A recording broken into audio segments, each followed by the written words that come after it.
Ken Garrison. I'm Catherine Garrison. When people ask us, how long have you been at Westminster? We're never quite sure how to answer that. There's more to the story than that. We've been members here for about 7 years and since 2016, but there's more to the story than that. It's a story of important moments in our lives over time. Okay.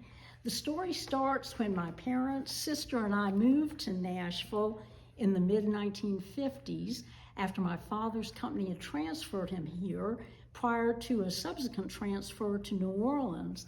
All of my mother's family lived in Nashville, so we were very familiar with the town, and we were thrilled at the chance to be living in the same town as grandparents, aunts, and uncles and cousins, several of whom were members here at Westminster. So we joined Westminster also, and I started first grade at H.G. Hill School. I don't remember much about Dr. Curry, who was the senior pastor at that time, but I do remember going to Sunday school and vacation Bible school here, and I recall that the Sunday school was in a former house that was here on the property.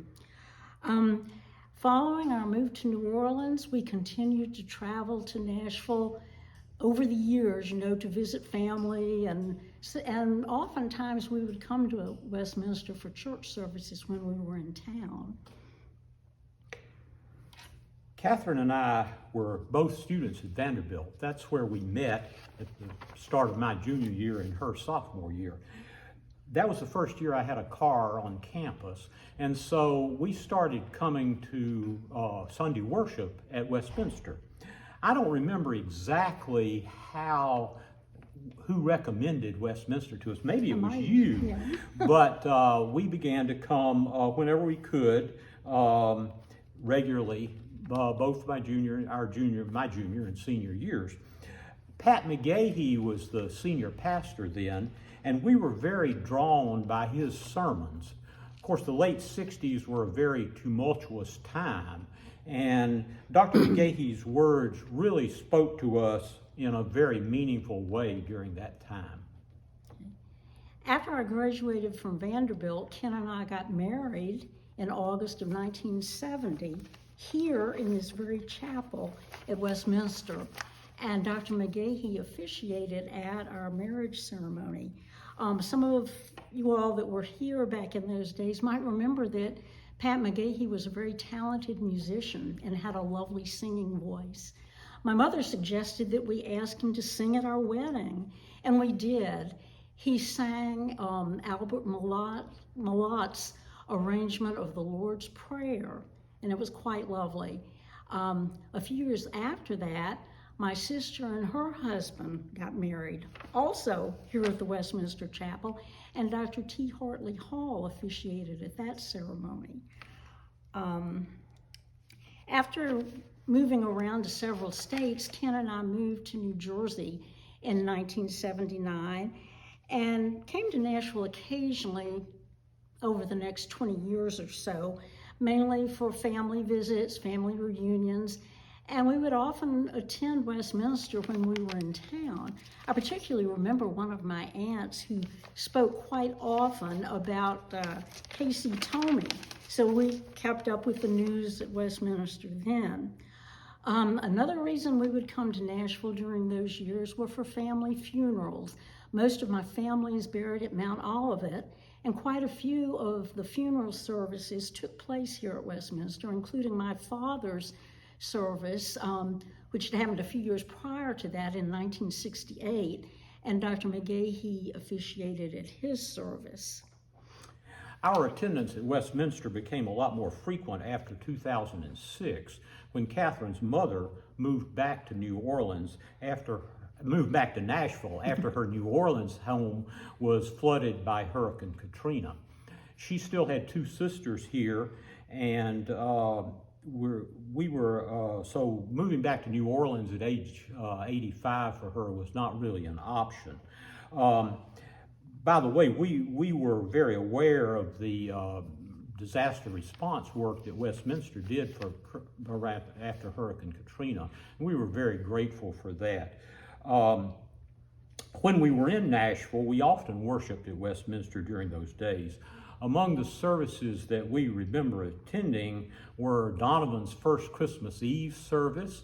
We remember interim Ben Kane's farewell sermon, and we also attended services at which both Guy and Carson preached. It was very clear to us at that time that Westminster was a very vibrant church, and we remember being greeted in the pews by church members, and it made us feel very welcome at the times we attended here. Yeah.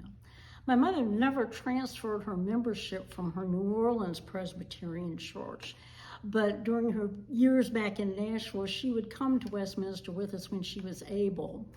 And in January of 2013, Carson conducted her memorial service here in the chapel at Westminster. On that occasion, as well as at my father's funeral, my sister's wedding, and our wedding, we always felt so welcome and comforted and felt like we were treated just as graciously as any lifelong member would have been treated. And it really meant so much to us during those times. When Ken and I decided to leave New Jersey and retire elsewhere, Nashville was very high on our list. We had had the chance over the years that my mother had moved back to Nashville to observe all the growth and the changes that had taken place here. And we thought it looked like a good place to live. We knew that it would be hard to leave our church of 37 years in New Jersey, a church which, by the way, was pretty similar to Westminster in a lot of ways. But we knew from our history with Westminster and keeping up over the years on the website that we didn't have to look elsewhere for a church home when we moved back here. In fact, when we started looking for houses here a couple of years before we moved, we instructed our realtor that we needed to be close to both Westminster and Vanderbilt. At the time Catherine and I left New Jersey, I had been very involved for about 3 years in our church's disaster recovery and restoration work on the Jersey Shore after Hurricane Sandy had hit. I was sad to leave that because I had such a great group of people to work with, but I was very fortunate to find a similar crew here in Nashville at Westminster who had been involved in disaster response work for many, many years. Also, along those same lines, got involved with Home Connection, with Living Waters, and with Habitat for Humanity. And being welcomed into these ministries and these mission efforts has been a really joyful part of our years here at Westminster. I would also mention Guy came to the hospital and prayed with us before a surgery that I had, and that was extremely appreciated. We've really been amazed by so much at Westminster during our 7 years here. In addition to a terrific staff and very meaningful worship services, and the multi-generational congregation, which you don't see in a lot of places. The adult education offerings, the outreach opportunities on local, national, and international levels, the fellowship opportunities such as host groups, Women's Covenant Group, just to name a few, have just been truly amazing and are the best that we've ever encountered anywhere. Looking back as we've done here, and knowing the unique strengths of Westminster, Catherine and I are even more confident that under God's guidance, Westminster's future will continue to be one of devotion and mission. Thank you so much for Westminster for being such a meaningful part of our lives for so many years.